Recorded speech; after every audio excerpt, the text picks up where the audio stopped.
speech will be by Daniel Aware, Head Africa FinTech Foundry, one of the event partners for this particular event with Access Bank.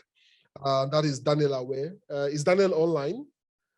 Not yet. Okay, so while we wait for Daniel to come online.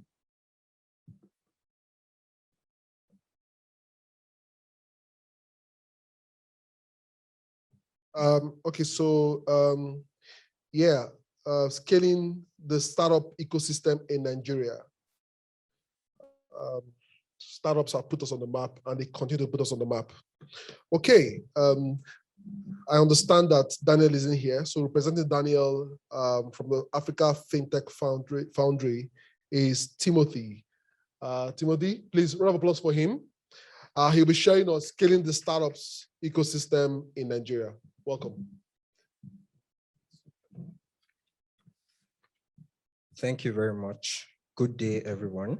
My name is Timothy. I lead thought leadership at Africa FinTech Foundry at Access Bank. I am representing Daniel Aware. He has a speaking engagement and he's unavoidably absent. Now, so I'll be sharing with us what we are doing at Africa FinTech Foundry, which is the FinTech acceleration arm of Access Bank, and how we are helping startups to scale, right? So starting with the startup numbers, if you look at the global FinTech ecosystem today, there are over 30 decacorns.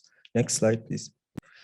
There are over 30 decacorns in the world today. So a decacorn is a startup with a valuation of $10 billion and above. Now, if you also look at the number of unicorns, we have over 830 unicorns, and about 7 of those unicorns are in Nigeria, and they operate from Africa as well. Now, if you juxtapose the 7 unicorns in Nigeria to the 290 fintechs that we have in Nigeria, that gives you a ratio of about 0.02%.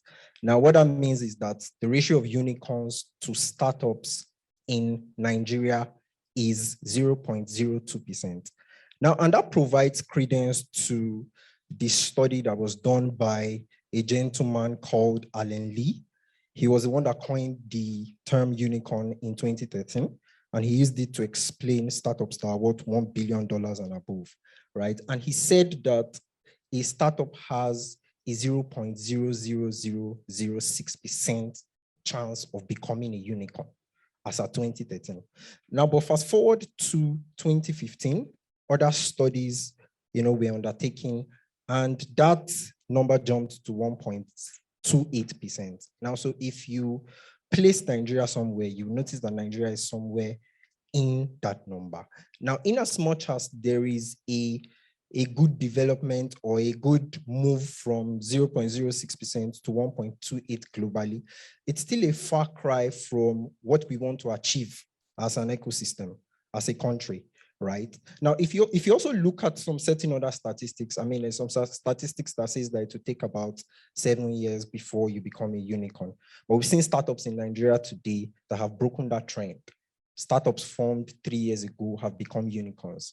Startups formed 5 years ago have become unicorns, and they'll continue to shorten, that trend. And for us at Africa FinTech Foundry and Access Bank, we sat down and said, what do we need to do to become the next unicorn? How do we need to support the startup ecosystem to become the next unicorn? And that's the major reason why AFF exists, right? Now, so if you look at some certain factors that can help us, to build the next unicorn in Nigeria, I mean, from an internal perspective at Access Bank, we have over 49 million customers across Africa. That's the bank with the largest number of customers in Africa, right? We also have presence in about 12 African countries. We also have presence in UAE, in the UK. We have rep offices in China, in India, in Lebanon. Now, so if you look at our digital asset infrastructure, I mean, we have over 11.2 million mobile banking customers, and we have over 7.7 USSD customers. Now, but the real question is, what do all these metrics mean? How can these metrics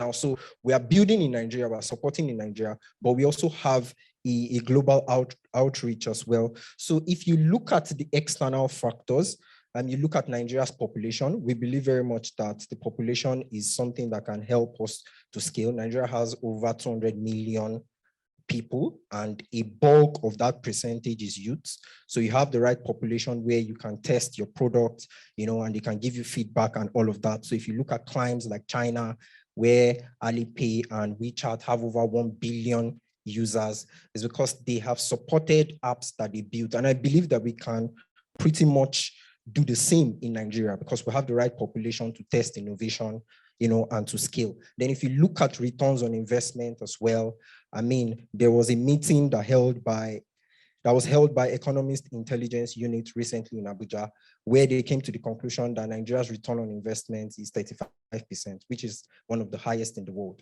Now, so if you look at all of these parameters, we believe that we have what it takes, both internally and by partnering with people and other ecosystem players to create the next unicorn.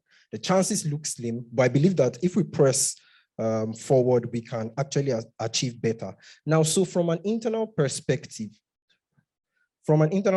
what do we do for startups, right? We run them through a 12-week accelerator program, right? So we do a call for startups. In the last cohort, we had over 307 applications, and we pruned it down to 10 of the best of the very best. Now, so we review each of those applications. We have experts that help us in that review process, right? We pass them through a scoring criteria along different lines, along their product, along market traction, and all of that. And once we select the startups, we induct them and get them to sign documents, the MOU, the NDA, and all of that. And we now push them into a proper acceleration program. So we look for subject matter experts that attend to these startups. So in as much as they are going into a general program where we teach them, different things around how to build a good product, around how they can penetrate their product into the market, around any legal issues that they are facing. While we run a general program, we also look at each of the startups on a case-by-case basis. Startups may have problems that are unique to them.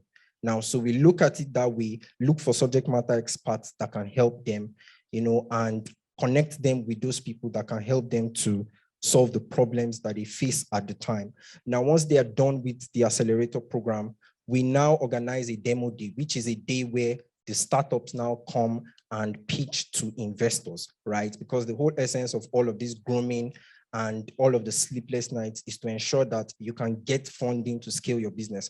So we have an ecosystem of VCs and angel investors that we work with. Now, once they are done with the accelerator program, we now induct them into our post-acceleration alumni, and there's a special committee that supports them right through that journey, right? So if you're a startup here, or anyone that has a startup that has a brilliant idea and is looking for some form of acceleration, you can reach out to us. I'll share the details at the end of the presentation. Now, the next point is our ecosystem events that help our acceleration drive. Now, so the first of them is our Disrupt conference, which is our flagship conference, where we just discuss different issues around innovation, around payments. We bring together startups and investors. We do business matchmaking and all of that. Our last session held in 2019, and we had what is arguably the largest technology conference in Africa. We had 13,000 attendees, 8,000 attended on site and 5,000 attended online. Now, so the next edition will be next year. So we also organize quarterly hackathons. So hackathon basically meaning that we look at different industries and say, what problem is this particular industry facing? What's the problem in transport? What's the problem in health? What problems can people solve in financial services? And we do a call for startups to say, and we do a call for people that believe they can solve this problem. So we look for a wide range of skill sets, right? And we bring together people, put them in a team over 48 hours and get them to provide prototype solutions, to these things. We've had quite a number of hackathons and quite a number of solutions that have been implemented from the hackathon. Now, one other thing that we do is we hold a Women in Tech event, right? And that translates into our Female Digital Academy.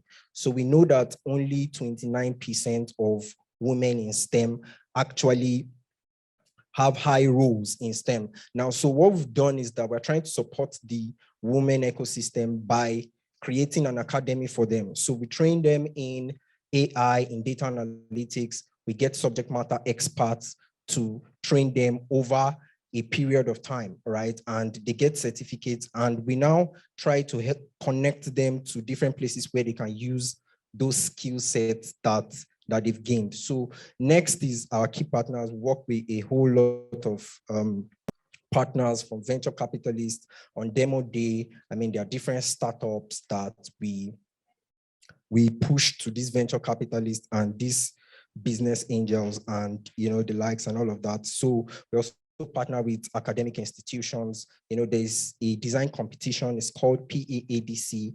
They are just going around from university to university. I mean, just trying to look at people that are trying to solve problems. I remember I was reviewing some of the applications, and I mean, I just said to myself that if university students can be doing this, it means that the ecosystem can actually do better, right? So if from school, people are already thinking about how to solve problems, and we are trying to support them in terms of reviewing the ideas, in terms of supporting them with office space, a cloud infrastructure, I mean, access to markets, and all of that to help their ideas scale, then we believe that the ecosystem can also push ourselves further, to solve problems that originate from Africa. Lastly, what is in it for you? So if you are a venture capitalist or a business angel and you're looking for startups to invest in, right? We already have a number of startups that we've done due diligence on, and you will be able to reach out to us, and based on your interest, I mean, we can share startups and their profiles and what they've done, their traction and all of that, and you can take your decision. Then on the other hand, if you are a startup and you're looking for acceleration, you can also speak to us, as well. Then the commercial section of embassies that focus on cross-pollinating investors and startups. So from our own end, we have startups that may be looking for funding, and all of that and support, right? So if there are foreign investors that are willing to support these startups, we can broker that deal. And lastly, from a thought leadership perspective, and from a subject matter perspective, so if you are a subject matter expert, maybe in product, in agile, a developer, and you would like to use your talent to assist startups to scale, you can reach out to us. Thank you very much. So the last slide shows the details, so you can pick it up from there. Thank you. Thank you very much. A round of applause for Timothy Yusuf, team lead thought leadership at the Africa FinTech Foundry.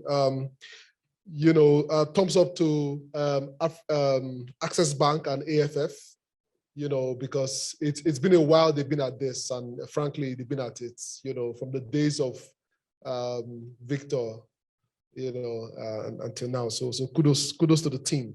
Okay. Remember the hashtag is hashtag WFF 2021, and we are right on time.